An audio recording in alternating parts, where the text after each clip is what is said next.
Okay, today's notes are about ecological tolerance. And so let's go ahead and jump right into these. These are pretty short notes, so this should go pretty quickly. All right, there are a range of conditions such as temperature, salinity, pH, or sunlight that an organism can survive in. And at some point, those levels can reach such extremes that it can actually cause injury, stress, sickness, and eventually death if the situation doesn't change and resume to that range of conditions. So, species and individual organisms both have this range of tolerance for all the different environmental conditions of their habitat. Okay, so for instance, our body needs to be around 98.6 degrees Fahrenheit. Our body does different things when we get outside of that internal temperature situation. And if we're outside of that temperature range for very long, we can actually die. So if your fever gets so bad, like 105, your body goes into stress immediately and can only handle being at that extreme for so long before it's not tolerated anymore and you actually can die. So all organisms, all environmental conditions are the same for every organism on the planet. We have to have so much oxygen as another example. We have to have so much water. Okay, so let's use the example of salmon. Salmon have a basic range of tolerance for temperature. It's anywhere from 6 degrees Celsius to 22 degrees Celsius. But some salmon actually have adaptations that give them the ability to live outside of that range of tolerance. But for the most part, and this is true for all organisms, not just salmon, but for the most part, they need to stay within this range of tolerance. So you can see here different variations in the temperature range for different organisms and what happens to their ability to go through aerobic respiration. And so, at some point that drops off, and for different salmon, it's different areas. When you see the line go down here to zero, that means that they can no longer survive. Okay, so you can see that that is different, the different temperatures here for each of those different species. This is all due to genetic biodiversity, and this makes the population of salmon more resistant to the ecological disturbances that we're seeing at this point, like global warming, for instance. Okay, so we can plot the ecological tolerance of organisms on a bell curve, which is what you're seeing right here.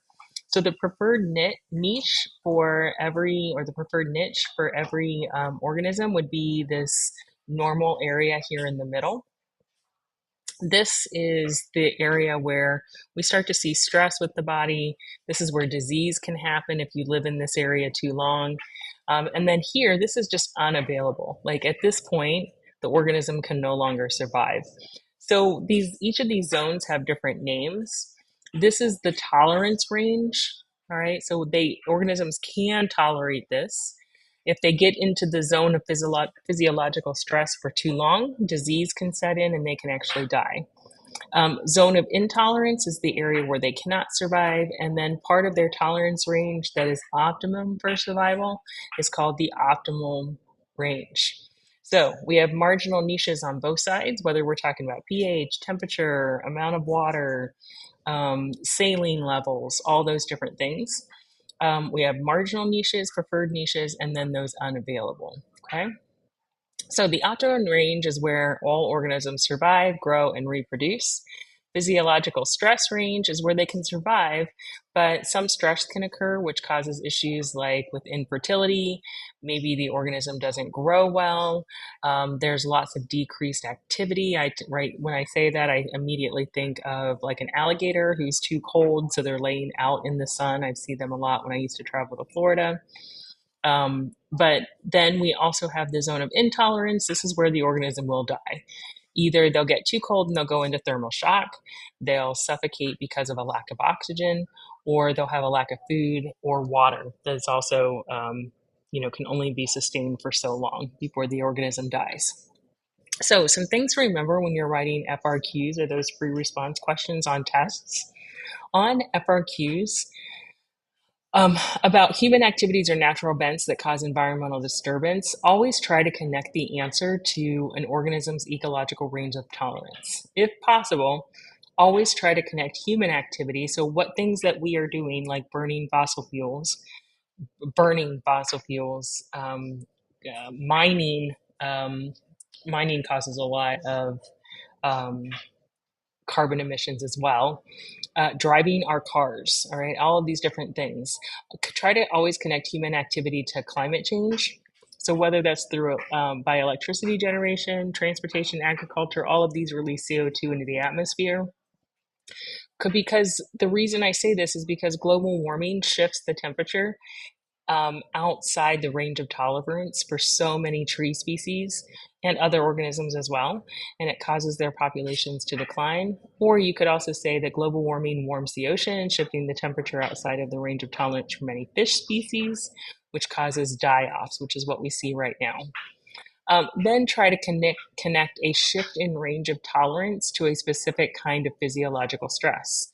So, know enough about, and we'll be talking about this for the entire course, so don't worry about it, but know enough that if ocean temperatures rise, that can actually cause fish to suffocate because warm water does not hold as much oxygen as cool water. Thermal shock can set in with temperature changes. There could be a lack of water, food, nutrients. Global warming actually warms the ocean. It shifts the temperature outside the range of tolerance. Again, warm water holds less oxygen. Fish can suffocate. Other things you could say are that global warming can cause droughts, increase the length of droughts. With these excess or increased droughts, the rainfall patterns can shift outside the range of tolerance for many plant species. We're actually seeing species of trees in particular that are moving further north because they like cooler, wetter climates. And so we're having drier climates further north. And so it's actually causing tree species that didn't used to live in certain areas to actually migrate further north. And so, anyway, these trees, when there's drought, their root systems are unable to absorb enough water from the soil because they're not adapted to having really deep roots that can reach the water sources. So that's just some tips for when you go to write FRQs.